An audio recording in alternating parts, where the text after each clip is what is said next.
I won't hold my breath, and best of luck to them if one chooses to stand up. They are enjoying their lowest approval rating ever because this is who they are trying to represent. These far left activists who don't stand for anything. They only stand against Donald Trump, and they hate, as you just heard from that one individual who wished death upon the president of the United States. They not just hate him, they hate the nearly 80 million Americans who elected to vote him. The Democrats have officially become the party of crazy. President Trump and the Republicans are the party of common sense. What happens when Karoline Leavitt drops an $800 million legal nuke on The View and Joe Rogan storms in like a verbal WWE champion with a mic instead of a folding chair? You don't just get a lawsuit, you get cultural carnage. Daytime TV didn't just get roasted, it got straight up charbroiled, served with a side of poetic justice and a Rogan-style roundhouse kick.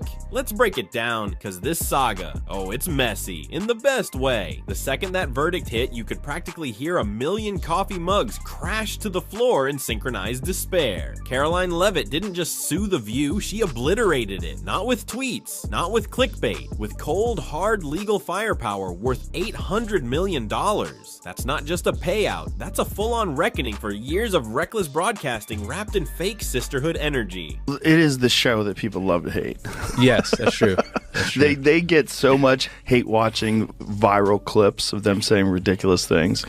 I mean, yeah. it is a rabies-infested henhouse. And watching this clip, I couldn't help but think how ironic that Whoopi Goldberg and Joy Behar and the rest of the ladies on The View spend their time calling Republicans the conspiracy theorists. But they have been wrong about everything they have said over the last couple of years. They likened President Trump to Hitler. They have mocked him. They have shamed him. They have lied about him consistently on their show. And it was a joy to watch them on November the 6th when they realized that tens of millions of Americans do not listen to the lies that they have spewed. These women are completely out of touch with reality. And you're right, ABC should wake up. This wasn't a slap on the wrist, it was a sledgehammer to the studio floor. For years, The View acted like truth was optional and slander was a team sport. Their daily drama-fueled echo chamber turned political talk into emotional karaoke, loud, shaky, and always off-key. They didn't drop opinions. They launched shade missiles with zero accountability, and now it's finally caught up. Rogan didn't show up to play referee. He pulled up with receipts, rage, and a podcast mic hot enough to melt steel. While the show's panel scrambled to spin their latest controversy, Joe was already mid-monologue, calling out the hypocrisy with sniper precision. This wasn't gossip, it was a gladiator match, and this round, Rogan and Karoline left no survivors. Look, no one's saying TV's gotta be perfect, but this was a straight up crash and burn in designer heels. They didn't just step in it, they did a full triple backflip into a legal minefield, wearing fireworks as stilettos. And the spark that lit the fuse? Karoline Leavitt, the one they thought they could clown on without consequences.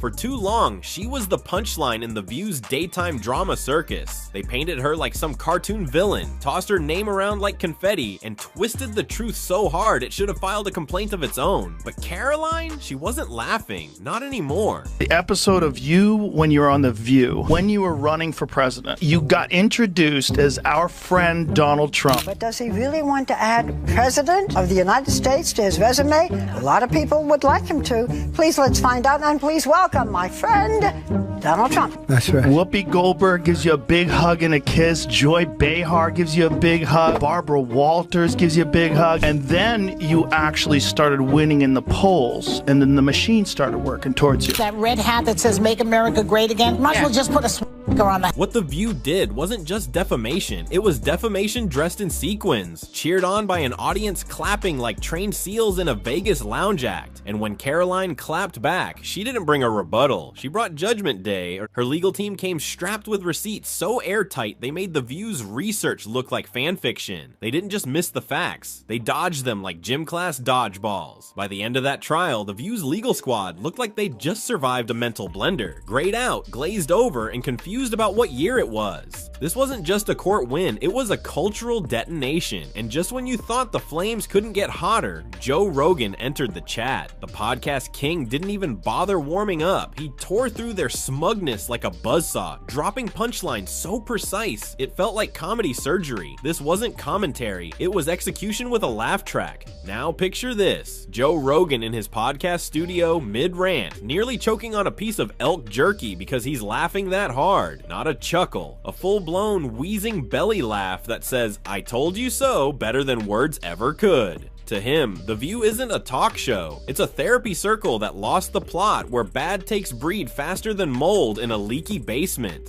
I get it. I also hate Joy Behar. So I don't love you, but I also hate that squawking bird. So I hate the whole thing. And frankly, that show, you want to talk about a show that set women back, is The View. You want to talk about that show. If the CIA is engineering, Antifa and fucking the Capitol riot, some crazy misogynist engineered The View, because there's nothing worse than The View. In terms of, like, there are so many brilliant women out there. None of them are on The View. None of them have gone near the set of The View. I mean, they have brought in the lowest tier of the, what is it, the Y chromosome?